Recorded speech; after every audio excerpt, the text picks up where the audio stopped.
Class 7, Chapter Reproduction in Plants, Module 5, Artificial Methods of Vegetative Propagation. Hello friends, previous modules में हमने plants में naturally vegetative propagation कैसे होता है ये डिस्कस किया था. आपको पता है गार्डन्स और नर्सरीज में भी प्लांट्स को ग्रो कराया जाता है, प्रोपगेट कराया जाता है और इन मेथड्स को कहते हैं artificial methods of vegetative propagation. तो चलिए डिस्कस करते हैं कि हम ह्यूमंस कैसे आर्टिफिशियल मेथड्स का यूज़ करके प्लांट्स को ग्रो करते हैं. Some artificial methods of vegetative propagation adopted by humans are cutting, layering, grafting and tissue culture. कौन-कौन से हैं artificial methods of vegetative propagation? Cutting, layering, grafting and tissue culture. सबसे पहले कटिंग के बारे में डिस्कस करते हैं. कटिंग के मेथड में स्टेम के एक पोर्शन को कट कर लेते हैं. बस ये ध्यान रखना होता है कि उस स्टेम कटिंग में एक बड हो. फ्रेंड्स, फ्लावर्स की बड तो आप सबको पता ही है, जिससे फ्लावर्स प्रोड्यूस होते हैं, है ना. इसके अलावा नोड्स पर यानी कि जहाँ पर लीफ स्टेम से अटैच होती है वहाँ पर, इसको हम एक्सिल भी कहते हैं, वहाँ पर भी बड होती है और इन बर्ड्स को हम वेजिटेटिव बर्ड्स कहते हैं. क्या कहते हैं? Vegetative birds. A bird consists of a short stem around which immature overlapping leaves are present. Bird में एक छोटी सी स्टेम होती है जिसके चारों तरफ ओवरलैपिंग लीव्स होती हैं जो कि मैच्योर नहीं होती हैं. ये बर्ड्स जो होती हैं ये नया प्लांट बनाती हैं. हमने पोटैटो, अनियन, जिंजर, ब्रायोफिलम इन सब में जिस बर्ड की बात की थी वो वेजिटेटिव बर्ड ही थी. तो कटिंग के मेथड में जब हम स्टेम के एक पोर्शन को कट करते हैं तो हमें ये ध्यान रखना है कि उस स्टेम कटिंग में एक बड हो. ठीक है ना. इस स्टेम कटिंग को हम मॉइस्ट सॉइल में यानी वो सॉइल जिसमें थोड़ा वाटर हो उसमें प्लांट कर देते हैं और कुछ दिन बाद इसमें से न्यू रूट्स और लीव्स डेवलप हो जाती हैं और इस तरह से एक नया प्लांट बन जाता है. समझ आया आपको? तो क्या होता है कटिंग में? A stem with a bud is cut and planted in the moist soil. After a few days, roots and leaves develop from the cut stem. And in this way, a new plant develops from cutting method. Clear हो गया? Good. अब friends, कौन-कौन से ऐसे plants हैं जिनको cutting method से grow किया जाता है? रोज यानी कि गुलाब, बोगनवेलिया और शुगर केन, इन सभी प्लांट्स को कटिंग मेथड से वेजिटेटिवली प्रोपगेट किया जाता है, ग्रो किया जाता है. फ्रेंड्स, नेक्स्ट है लेयरिंग. लेयरिंग मेथड में प्लांट की जो नीचे वाली ब्रांचेस होती हैं उनमें से किसी भी ब्रांच को नीचे की तरफ बेंड करके, मोड़ करके मॉइस्ट सॉइल से कवर कर देते हैं. पर कवर करने से पहले जो पोर्शन हम सॉइल से कवर कर रहे हैं उसकी आउटर सरफेस यानी बार्क को रिमूव कर दिया जाता है. ठीक है ना. तो क्या किया हमने? A lower branch of the plant is bent and a small portion of it is covered with moist soil. But before covering it with soil, the bark of the portion to be covered is removed. अब आप देखोगे कि कुछ दिन बाद branch के buried portion से roots develop कर रही हैं. जब रूट्स डेवलप हो जाती हैं तो इस ब्रांच को मेन प्लांट से काट कर अलग कर देते हैं और ये ब्रांच एक इंडिपेंडेंट प्लांट की तरह ग्रो करने लग जाती है. So after few days, when the roots develop in the buried portion of the branch is then cut from the main plant and it grows as an independent plant. समझ आया ना आपको कि लेयरिंग के मेथड में कैसे new plants grow किए जाते हैं? फ्रेंड्स, लेयरिंग मेथड को यूज करके बोगेनवेलिया और जैस्मिन जैसे प्लांट्स को प्रोपगेट किया जाता है, ग्रो किया जाता है. तो क्लियर हो गया ना लेयरिंग कैसे होती है? गुड.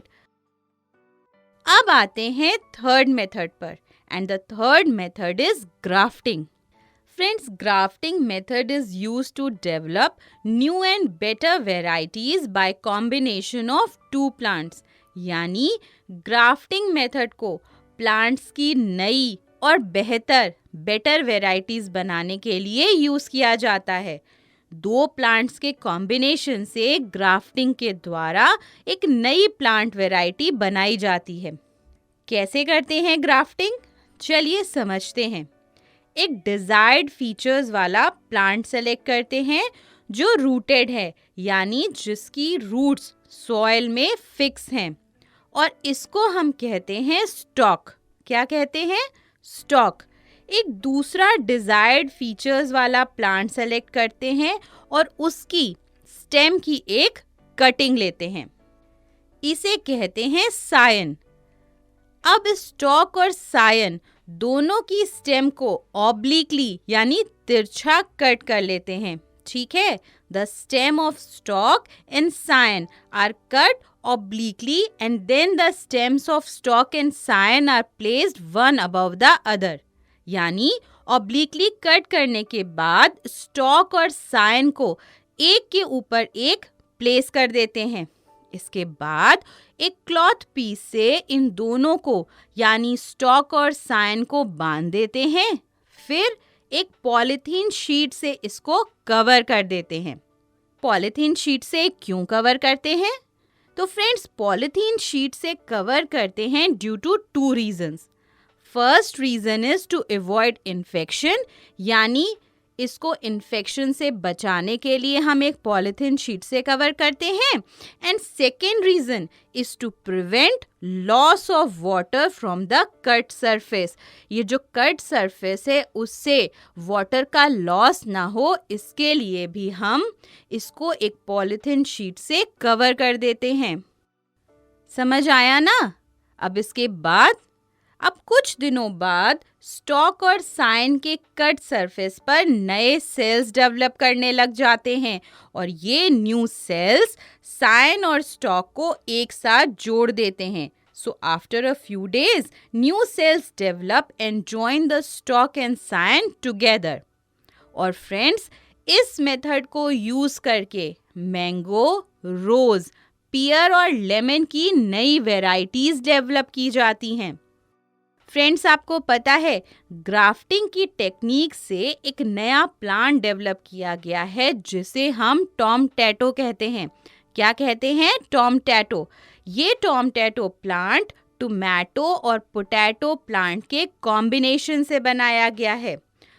इस प्लांट में ऊपर की तरफ टोमेटोज यानी टमाटर ग्रो करते हैं और नीचे सॉइल के अंदर इसमें पोटैटोज यानी आलू ग्रो करते हैं. और इस तरह से क्रॉप्स की यील्ड बढ़ाई जा सकती है और उसे ज़्यादा एफिशिएंट बनाया जा सकता है. किसका यूज़ करके? ग्राफ्टिंग की टेक्निक यूज़ करके. समझ आया ना आपको? तो अब आप जल्दी से बताइए कि प्लांट्स की नई वेराइटीज़ डेवलप करने के लिए कौन सा मेथड यूज़ करेंगे? कटिंग, लेयरिंग या फिर ग्राफ्टिंग? बिल्कुल सही, ग्राफ्टिंग मेथड. प्लांट्स की नई वेराइटीज डेवलप करने के लिए ग्राफ्टिंग मेथड को यूज करेंगे. तो चलिए, इस मॉड्यूल में हमने अभी तक जो भी कॉन्सेप्ट पढ़े हैं जल्दी से उन्हें रिवाइज कर लेते हैं. हमने सबसे पहले पढ़ा some artificial methods of vegetative propagation are cutting, layering, grafting and tissue culture. Cutting.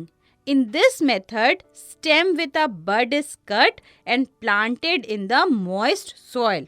After a few days, roots and leaves develop from the cut stem. And in this way, a new plant develops. Rose, bougainvillea and sugarcane are propagated by cutting method. फिर हमने पढ़ा layering method के बारे में. In this method, a lower branch of the plant is bent and a small portion of it is covered with moist soil. The bark of covered portion is removed before covering it with soil. And after a few days, roots develop in the buried portion of the branch. The branch is then cut from the main plant and it grows as an independent plant. And this method of layering is used to propagate bougainvillea and jasmine. Last में हमने पढ़ा grafting के बारे में. The method of grafting is used to develop new and better varieties by combination of two plants. The stem of a stalk and scion are cut obliquely and placed one above the other. These are bound tightly with a piece of cloth and covered with polythene sheet to avoid infection and loss of water from the cut surfaces. And after a few days, new cells develop and join the scion and stalk together. And this method of grafting is used to get desired varieties of mango, rose, pear and lemon, etc. तो friends, I hope जो भी artificial methods of vegetative propagation हमने इस module में discuss किए हैं आपको बहुत अच्छे से समझ आ गए होंगे. तो चलिए अब इन पर बेस्ड एक्सरसाइज सॉल्व करते हैं.